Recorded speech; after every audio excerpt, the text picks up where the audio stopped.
All right, welcome to the Friday edition to the Stunthangar Hangout. Actually, on Monday, I think I named it the Friday Hangout, but went back and corrected that. It shows you what frame of mind I was in on Monday. But anyway, um, here we go. Another week is in the bag. I'm Rusty, and this is the Stunthangar Hangout where we talk about aero modeling or any other kind of modeling you are interested in talking about. Other topics too, as long as they stay in the fun category of things to chat. And the link, if you want to join us live, is in the chat box on the YouTube page. If you're watching there already, I see we got 3 viewers already. So if you click that, you can come in here live, provided you have a registered Google account with, when you register for Gmail, you get that. That'll get you in. And so will the link on stunthangar.com and the streaming videos forum and the active bench thread. I've posted it there also.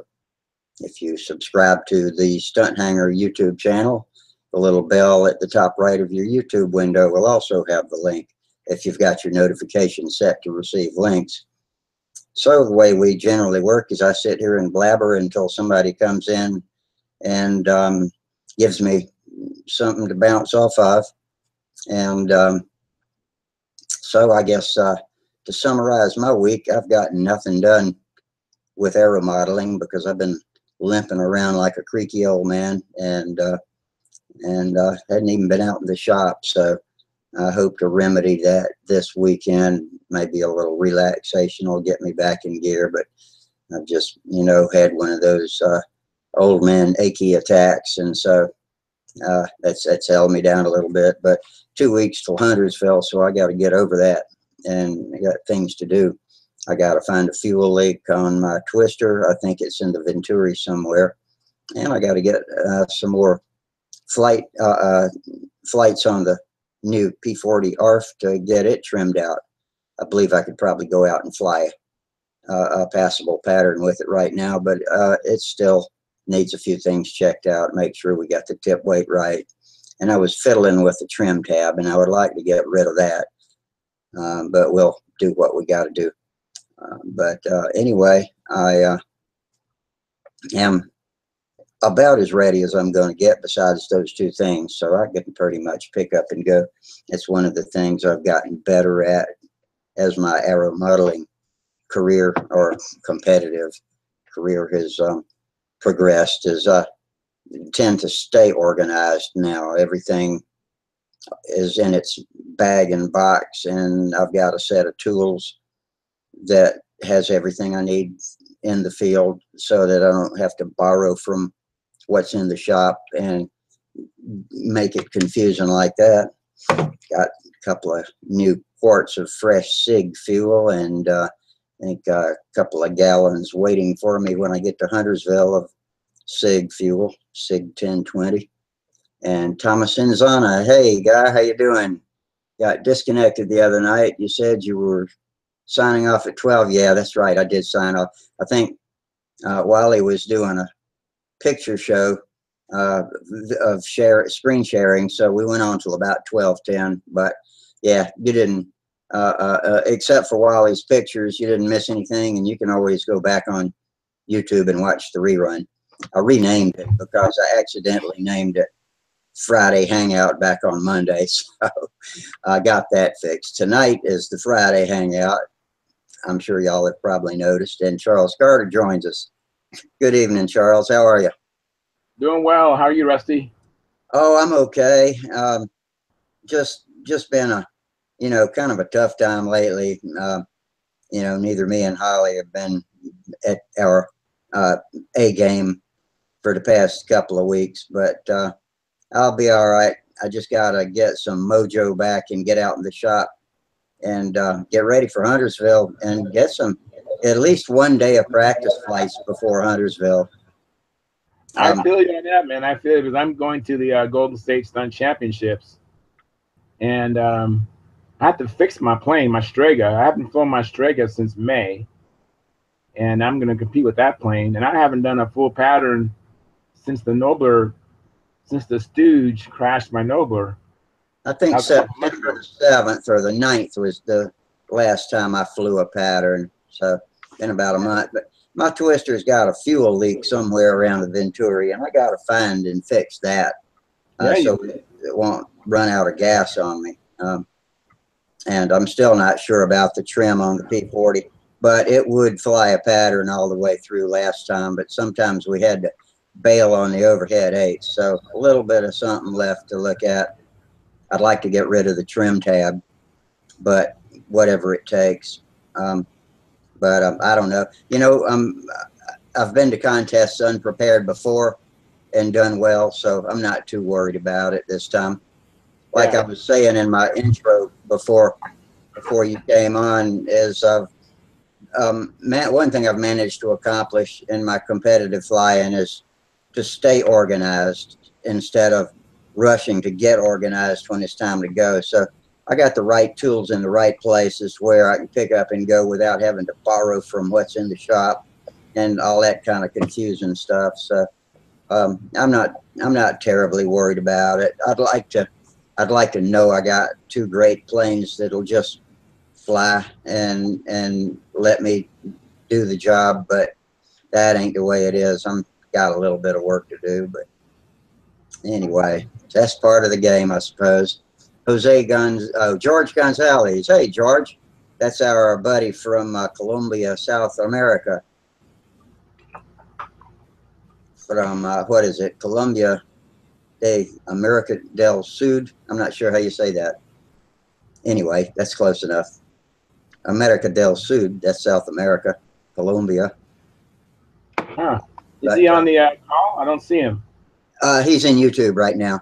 He will possibly join us if his connection's good. Yeah, here he comes. And Thomas Inzana is with us too. And he says he hadn't flown his control line in God knows how long. It just sits in the closet collecting dust. He'd like to remake the fuselage into a profile like the Rodak current model. Thomas. Oh, hey, hey, George, how you doing, bud?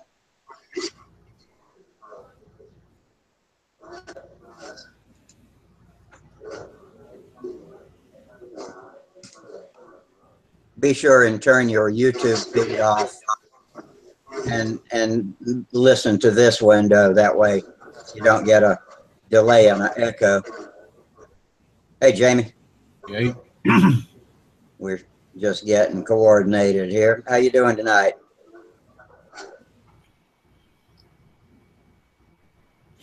You got it figured out, George? Good afternoon. How are you? Good. Excellent. Just getting started here. So hope you had a good week. Did you get any flying in this week? Last week, last Monday, I was trying to fly my airplane. Can't start my Super Tiger 35 because I have a low battery and it didn't start. It's very difficult to start a Tiger with a good charge. What kind of battery What kind of battery starter are you using? Are you talking about the electric starter to spin it or to light the glow plug? No, just the glow plug. This one. This blue one. Okay. That's the one you can take the battery out of. You know what? I bought mine and they had NiCads in them, and I unscrewed them, took the battery out, and bought nickel metal hydrides and replaced them. And you get, instead of the 20 minutes of charging time you get with that NiCad battery, that nickel metal hydride battery will give you an hour and a half of charging time, or of glow plug time. So you might want to see if you can get one of those. That makes it where you don't have to charge it so often. Another good thing with the nickel metal hydride batteries is you can top the charge off without hurting the battery, which you cannot top the charge off with a NiCad. You got to drain them and recharge them. But with a nickel metal hydride, you can just top it off with a charge anytime you want to. But that's just a little tip that I thought it worked great for me. Only difference is the nickel metal hydride battery doesn't fit unless you cut the plastic skin off the outside of it, because it's a little. Okay, I will buy one of the batteries, because this is very old one. This one is up to 5 years at least. Oh wow! Well, you got good use out of that. Yeah, very old nickel cadmium. Yeah, but those I think I pay about $5 American for the nickel metal batteries, and they work real well. Yeah. Okay, I will buy one of these. Yeah, and they stay charged so much longer. All right, I will do buy one. Hello, Charles. How are you? Hey, I'm doing well, Jorge. How are you, man? I got my Panama shirt on. It's the 100th anniversary of the Panama Canal. All right. Yes. Yeah, very nice. I was born in Panama. Where are you now? Here, really? I was born in Panama. But I don't speak any Spanish. My mom didn't speak Spanish to me growing up. Back then in the U.S., the language was English. Yes, I just trying to speak English only.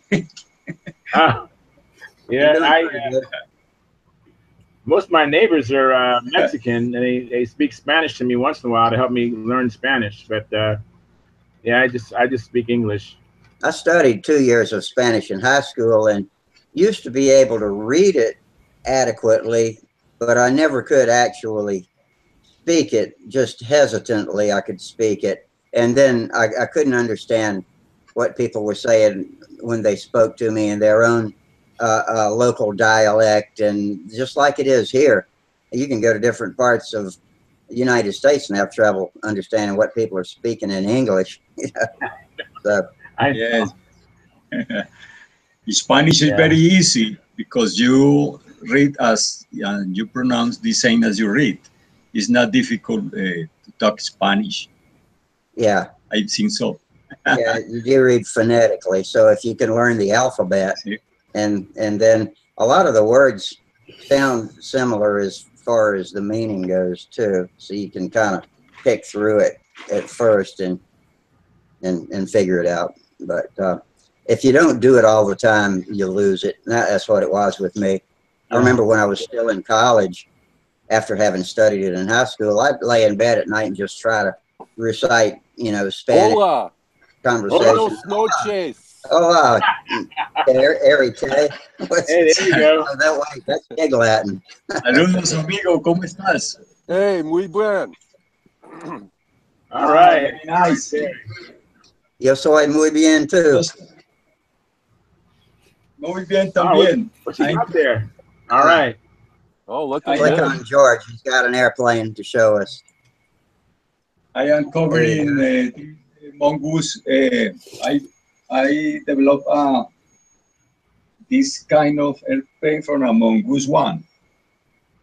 I flew the mongoose long time ago, and I make a few modifications. Will fly very okay, very nice. Looks very nice. Is that like a 19 size plane, or is that a 35 size plane? It's 35. Okay. Yeah. Yeah, I've heard of the mongoose. None of my friends have one though. They're looking good. Really? Yes, I'm trying to finish it as soon as possible.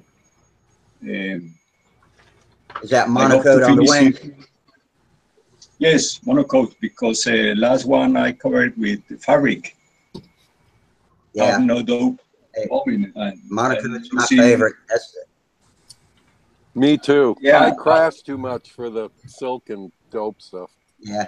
Now I always paint the fuselages, but I always monocoat the wings. I will paint the fuselage. Now it's with dope. Just I will cover the wings, and only the wings in monocoat. Oh yeah. The rest of the I will paint.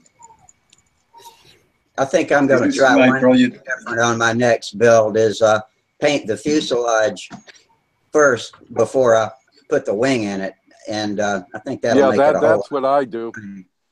Yeah. Yeah, and And then I leave the center section of the wing without the monocoat so that you get a good epoxy. Then you just patch it in a little. Right. Yep. Oh, very nice. Also, I am finished this other one. You're excused. You're excused. I'm going to teach your daughter those manners. Yeah. All right. I also look finishing at that. this Nice. big. Click on George again. He's got another plane. Here we go. A little Vilga. What is that?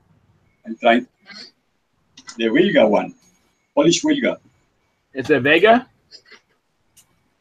Vilga. Vilga. It's a Polish design. Vilga. Okay. Yes, it's a Polish design. But I'm developing from original plans.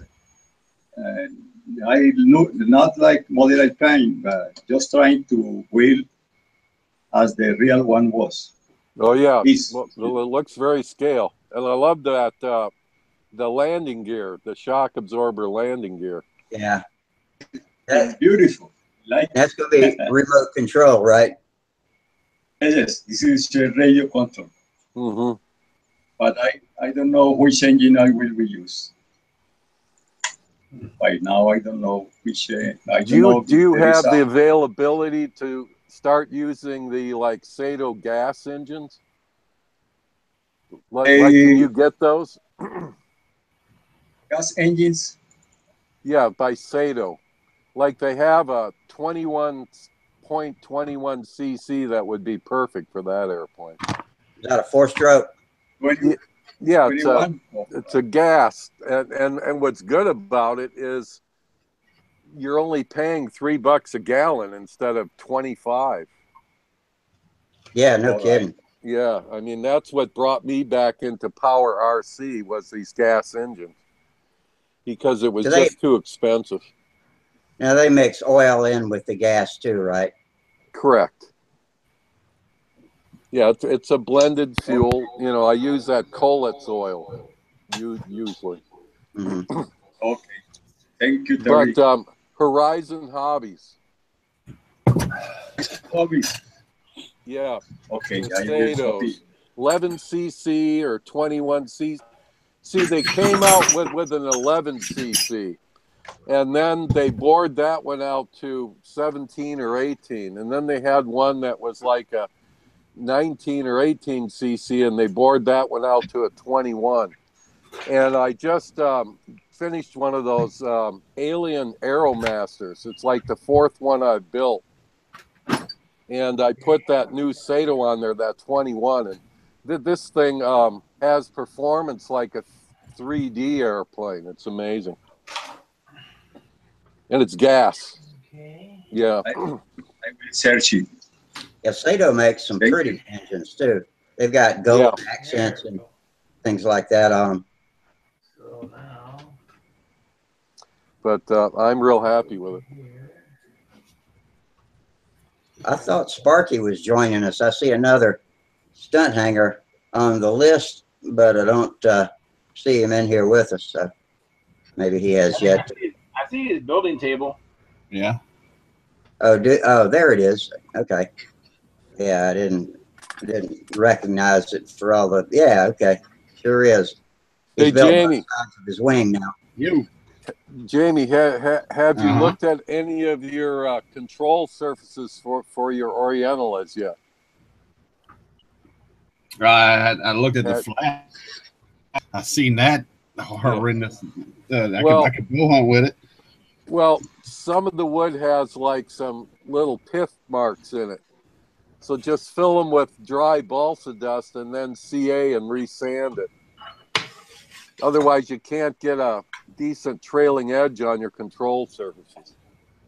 Hello, everybody. My microphone working? Yeah, yes, it is. Okay, great.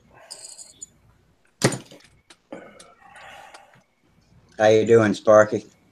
All right. Are you in the east or are you in the central?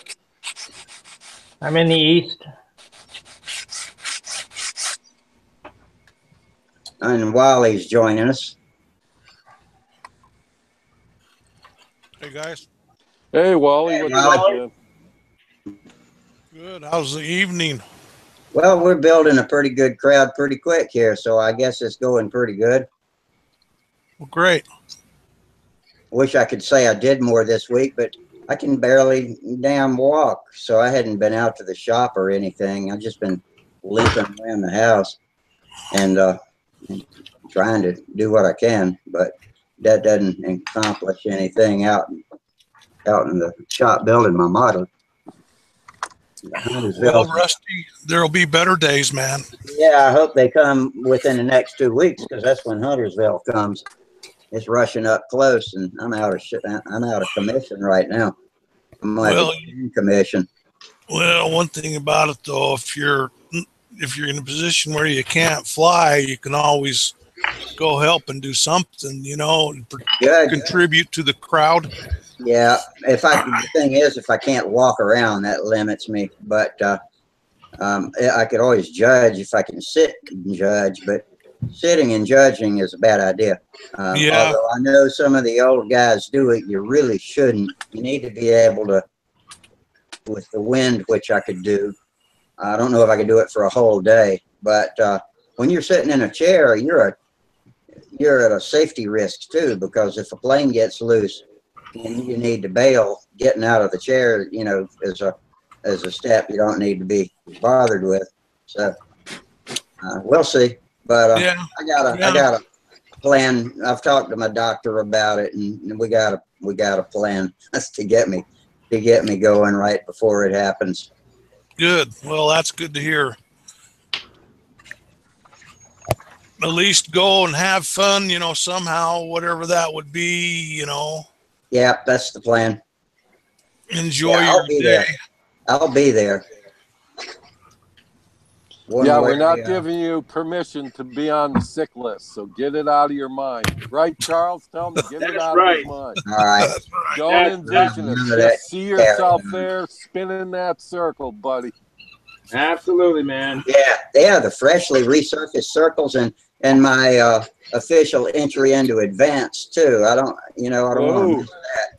I want to make it. We gotta have video.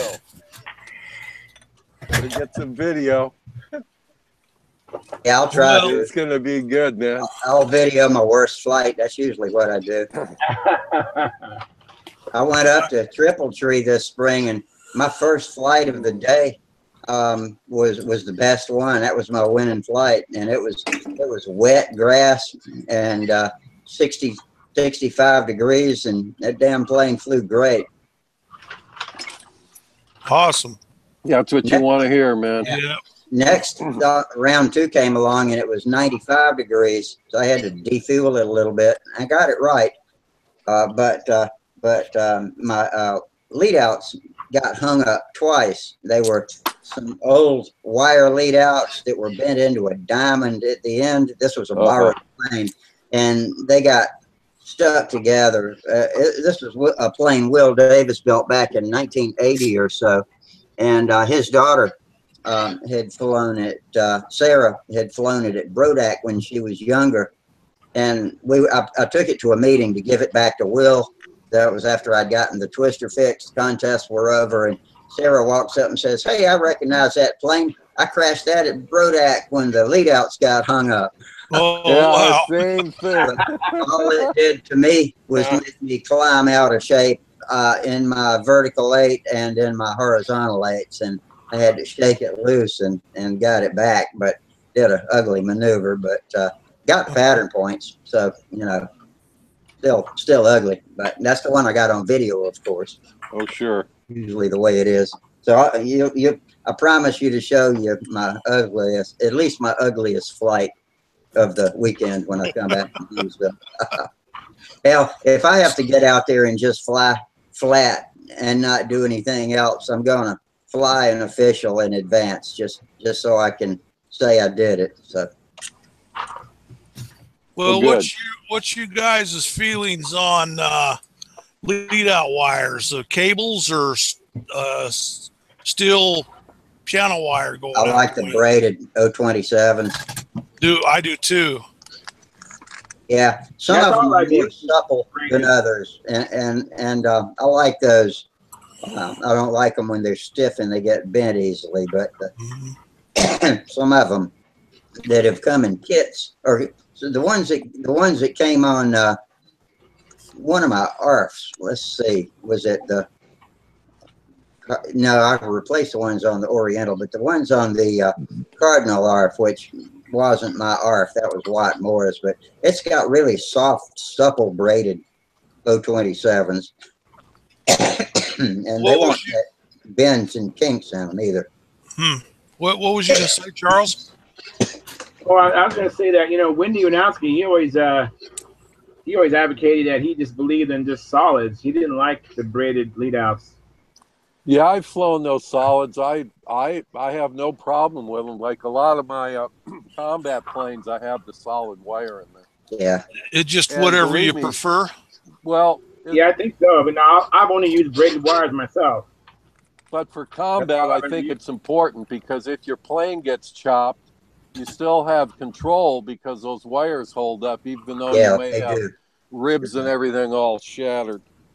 Well, what size wire would you put in one? I don't. Oh, I don't know. I've got some sitting here. I don't know. It's probably about the same thing, 30,000.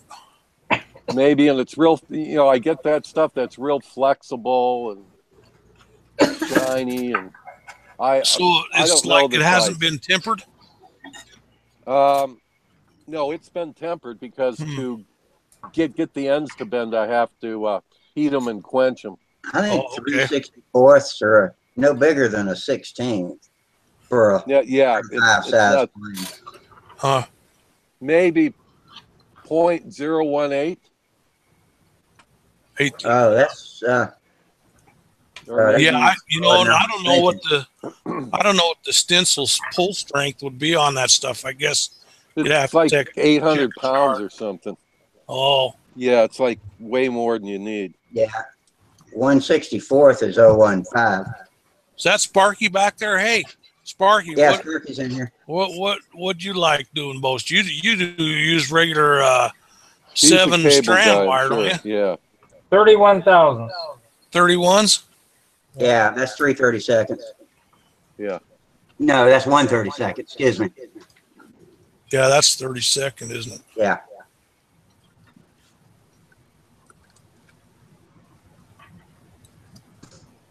I don't know. Hey, Sparky, I got a question for you. Terry and I are going to build some SIG Magnums during the winter. And what is the absolutely best way to glue your sheeting on that foam core? Z-epoxy, but you got to do it special. I have a video on it. Okay. Sheeting a foam wing, and how it's done is you put your sheeting together, and once you put your sheeting together and sand it, you don't sand it ever again. You sand it when it's flat on the bench, and then you hairspray it. Hairspray the sheeting, one light coat. Then you take 1 ounce of Z-epoxy. That's half ounce of part A and a half ounce of part B, and you mix it together real good. You pour it on your sheeting, then you card it all off, all of it. And then take paper towels and get it all off. Do that on both skins, put it in the cradle, wait it overnight, and it'll never come off. Okay. Because you know what, I did there's some glue I'd have to go get you and show it to you, but it comes in a bottle and it's like that SIG bond. And the airplane contact cement. I tried that. And that's what I did on my Magnum that I've already done, but it's heavy. Right, weighs 80 ounces, like using white glue. Yeah, okay. Then the next airplane I did, I'll show you guys some pictures later, because I did round up some more pictures, and when it gets a little slow in here or whatever, I'll run a few more pictures through and show it to you. But one of them is on my SIG P51, and that there I did with the 3M 777. Mm-hmm. That'd be Bonds. And I sprayed it and I put it on there, and I did it that way. But I was wondering if there's a better way to go than that. So the epoxy's the way to go, man. The epoxy's the way to do it. Miles of glider wings, all, you know, covered with balsa.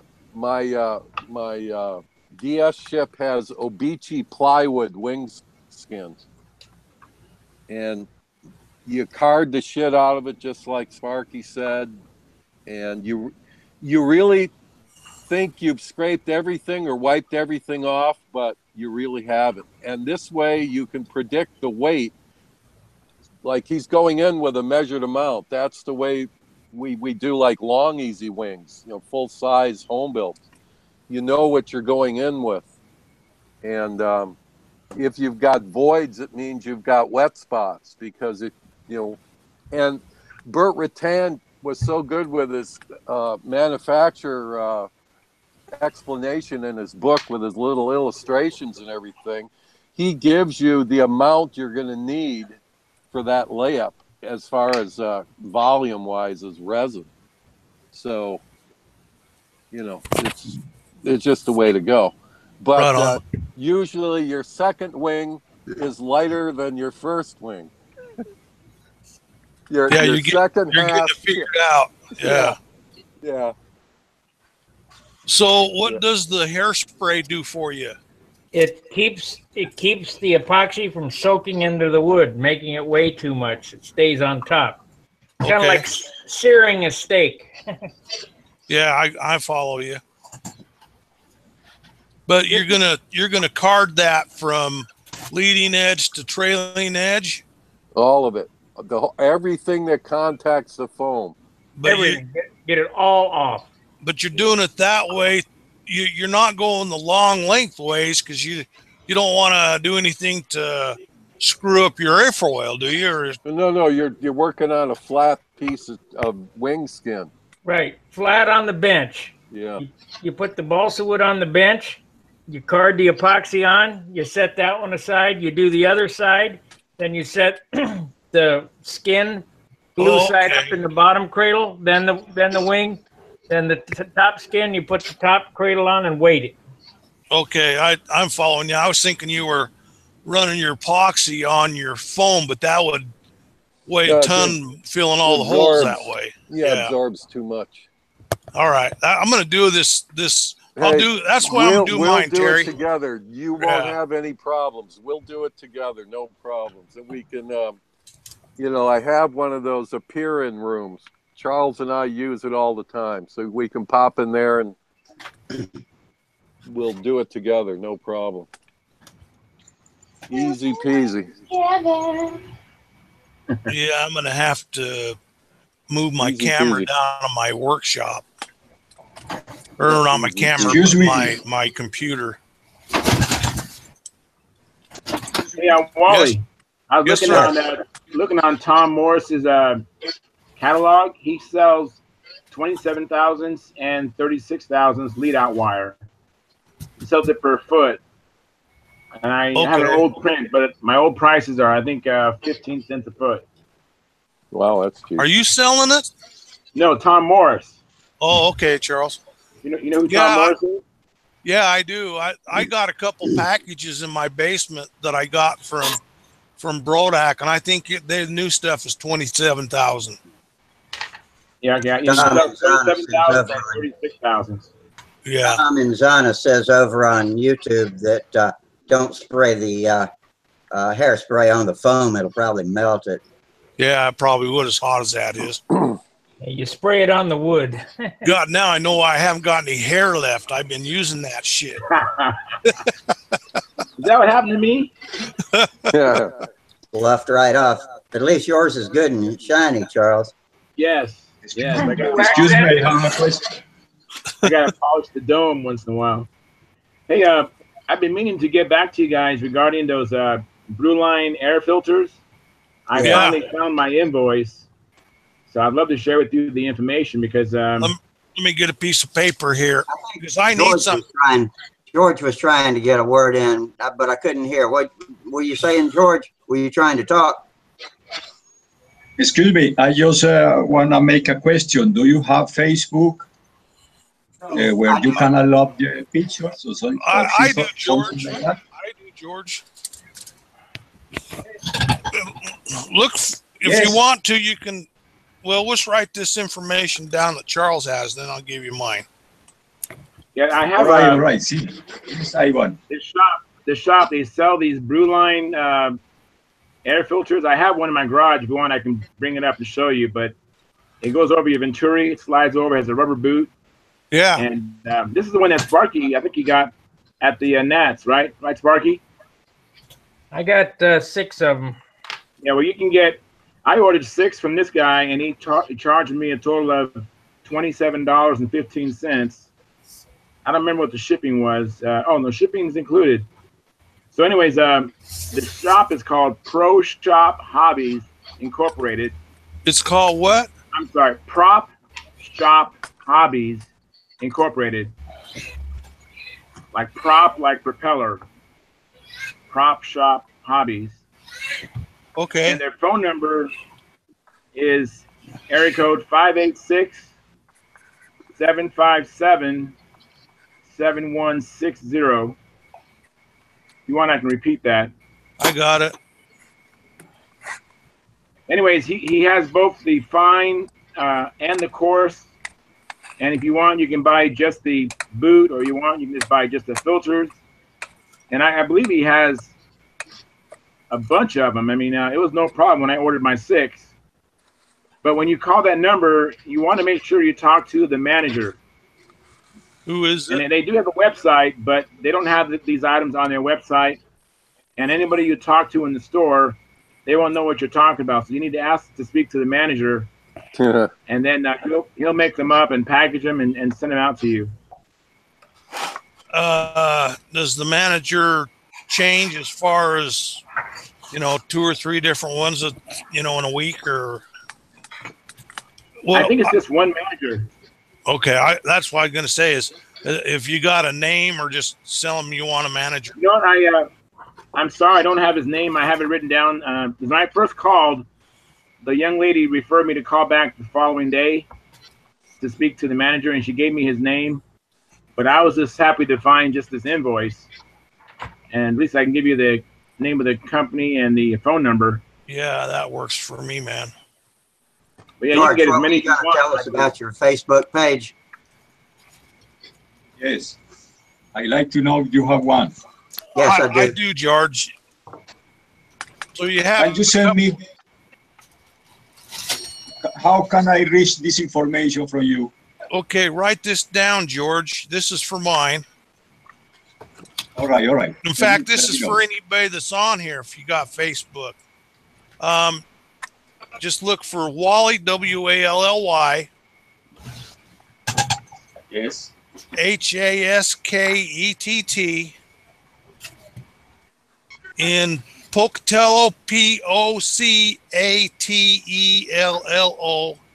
Idaho, USA, and that will link up with me on Facebook. So, yeah. I don't want any part of government surveillance. I will send you over there. Okay. Right. Okay, George. My Facebook is Rusty Knowlton, and Rusty, and the last name is Knowlton.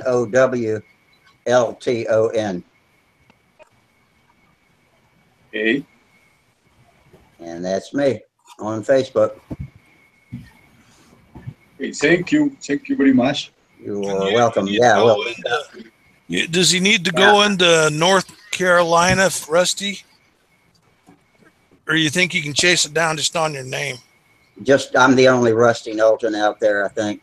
He'll recognize me because it's full of nothing but airplanes. Okay.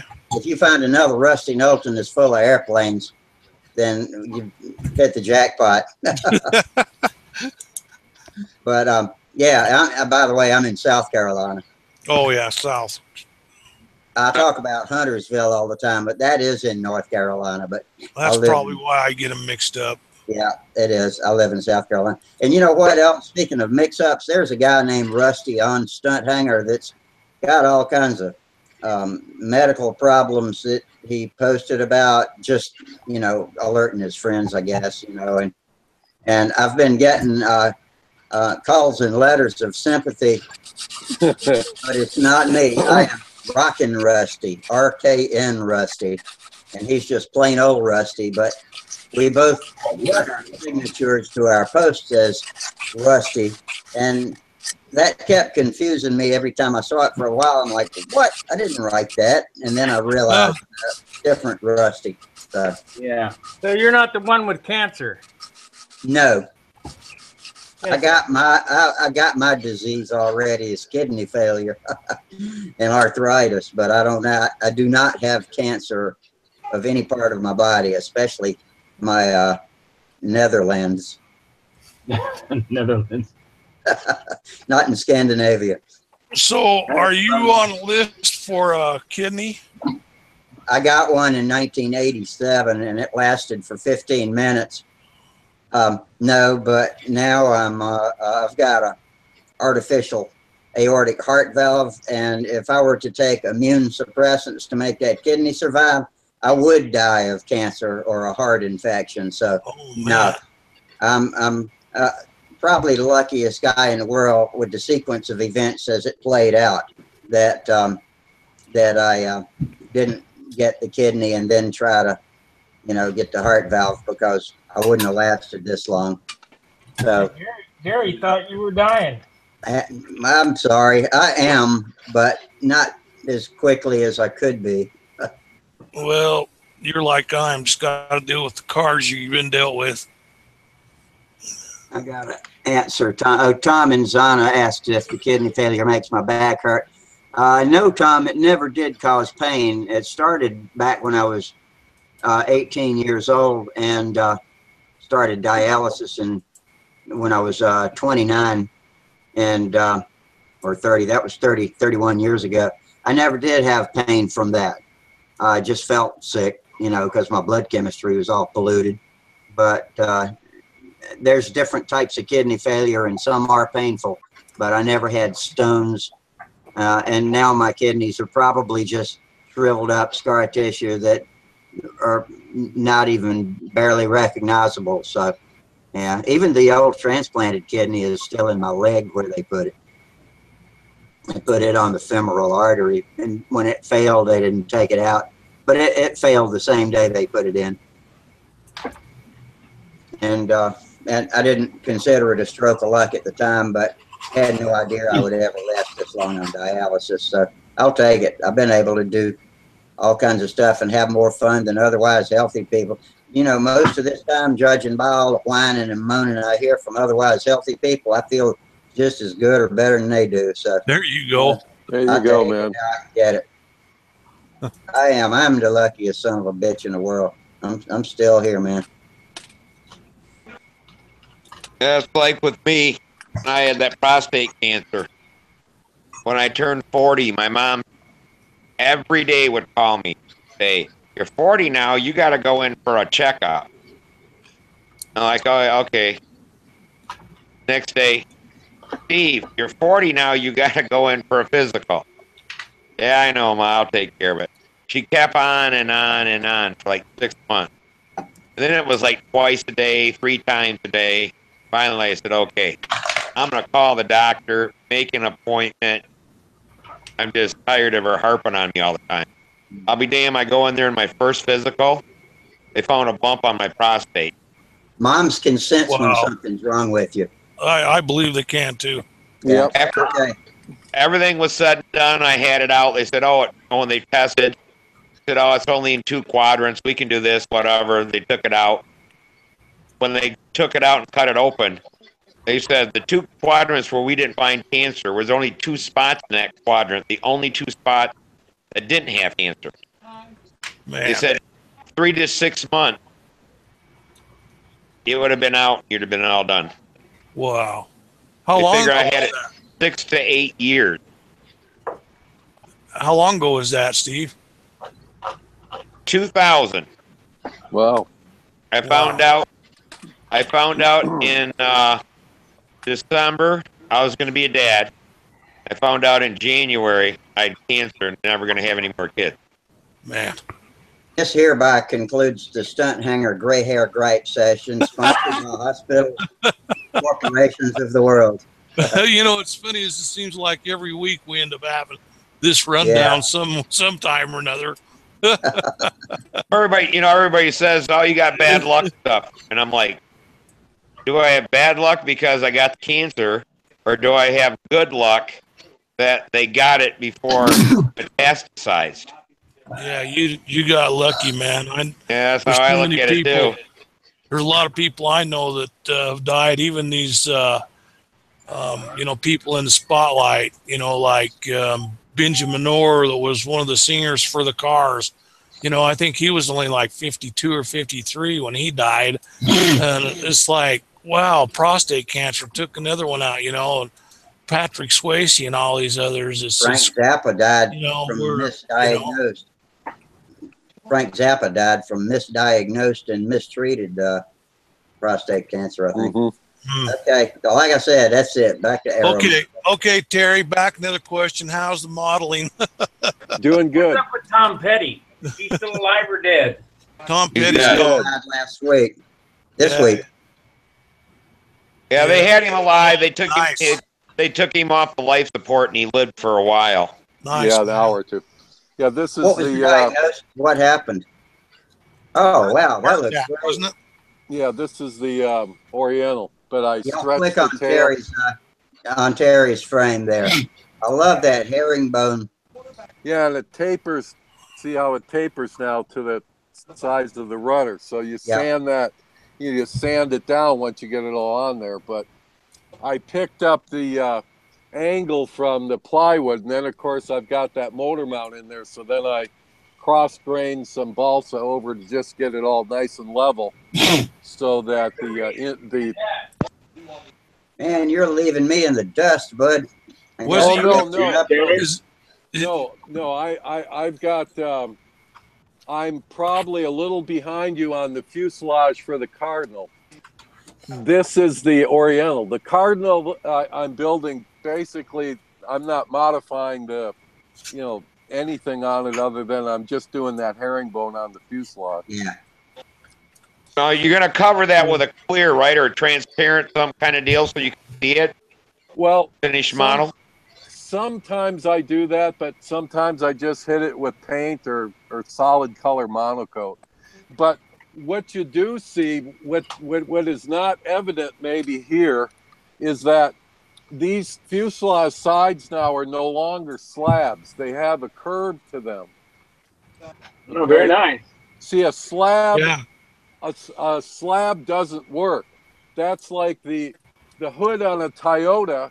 They have to put those creases and lines in there. Otherwise, that thing would be just a floppy piece of tin. It's not like a 55 Chevy hood that took 4 guys to lift. Okay? Right. I have a friend that swears listen, he's got this old Buick Roadmaster, and the thing is, he's been re-chroming all this stuff, and it has the Continental package on it. And I told him, Kurt, you got more steel in your bumpers than an entire Toyota. Really? He says, I do, man, and it's better steel. Yeah. Better steel, that's for sure.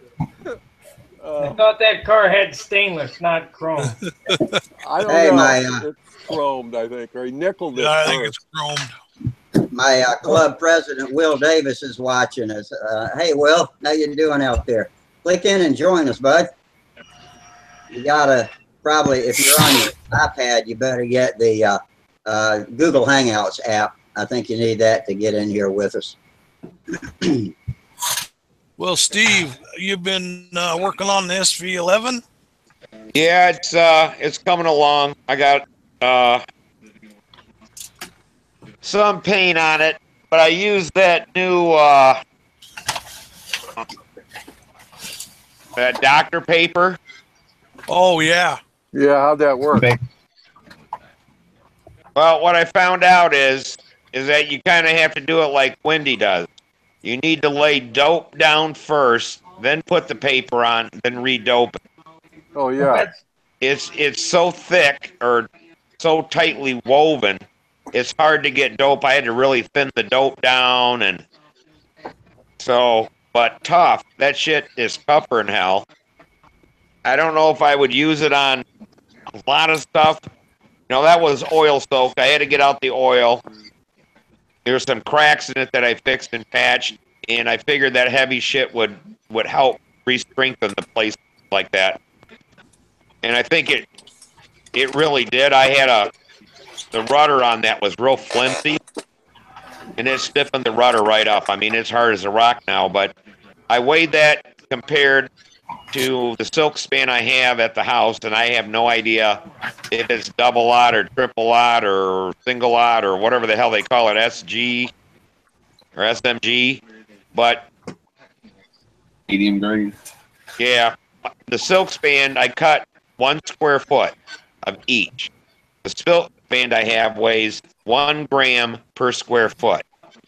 Where this doctor paper and this is a doctor paper I got from the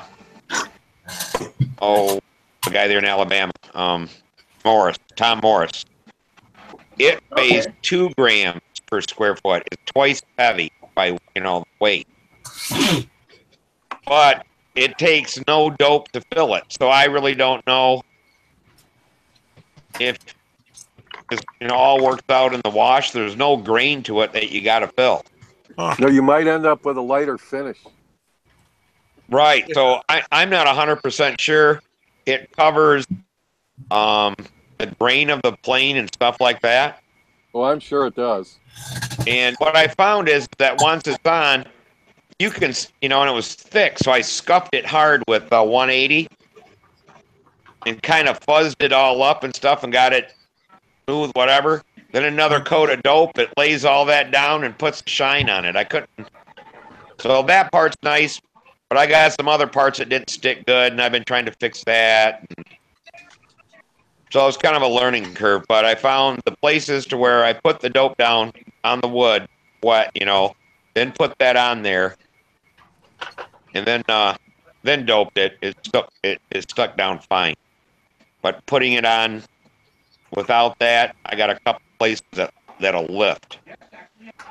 It's like Ken Colbert's going to try to join us. He's got a new browser, so we'll see if he can get sound and video together tonight. Good. He's got awesome. Yeah, I wish I had a new browser. I keep the sounds working pretty good tonight, but I'm losing everybody's pictures. Yeah, I just clicked on you and I lost your picture. But I can see in the little block, but it won't pick it up in the big block. I don't know what that'd be from. Mine's jumpy tonight. Hey, R.W. Bishop. He's over on YouTube. He just joined us. Hey, Sparky, what are you gluing on your wing there? I see you put little things in there. Cap strips. Oh, you're putting on cap strips? Yep. Oh, okay. I love cap strips. I love D-tube wings with cap strips. Love them.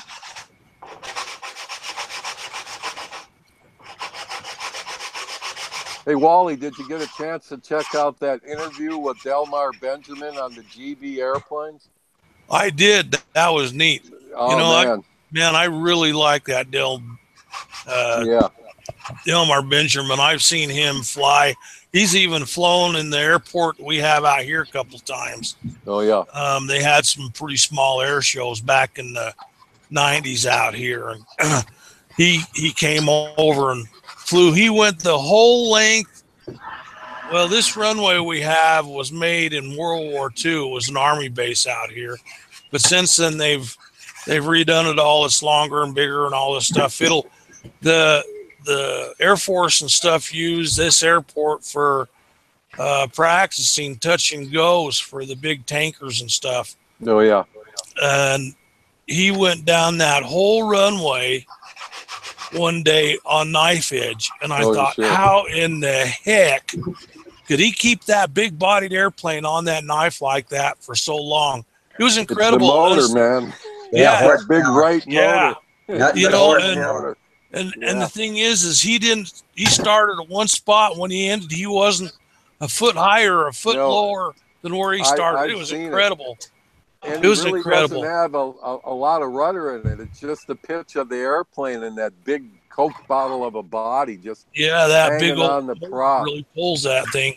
Oh, man. But you see that one that you sent me today, that they took that big old ride out of there and they put that Junior Pratt and Whitney Wasp in it. They said it was 250 horsepower less. Yeah. And he said that, you know, it's like, that's a lot of horsepower difference, you know. But that was their cross-country machine. Yeah. Yeah, and you know, it's like that thing must have done just fine with, you know, a lesser amount of horsepower, man. Yeah. But yeah, you know, he's an incredible dude. How he can fly those things like that is just that he must just spend all of his flying time in them things. Well, he gave our friend in Kissimmee some lessons because he's got a Model Z, the yellow and black one. That's my favorite one. Yeah, I seen that Zemo. video there.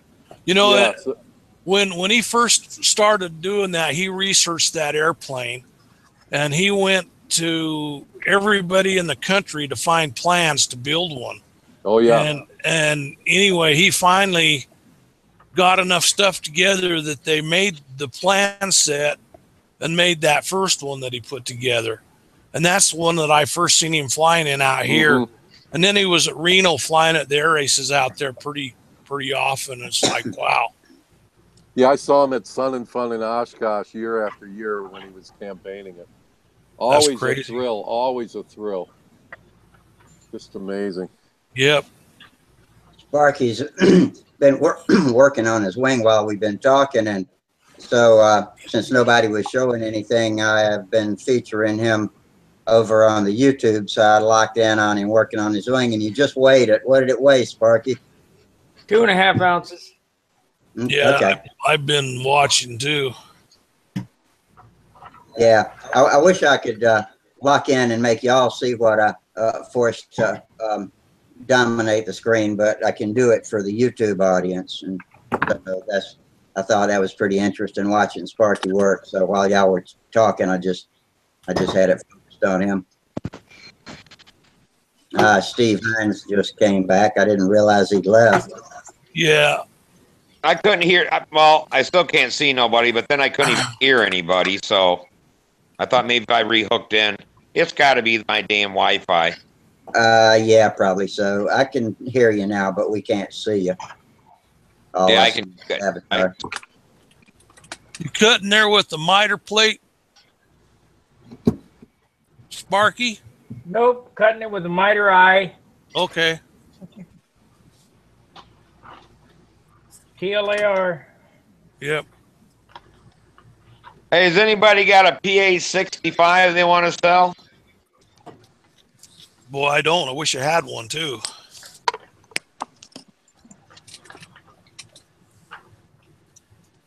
What does PA stand for? Precision Arrow. Precision Arrow. Yeah. Is that Randy? Yeah. So who builds? Randy has. I mean, somebody builds those engines. Is it Nelson? Yes. Okay.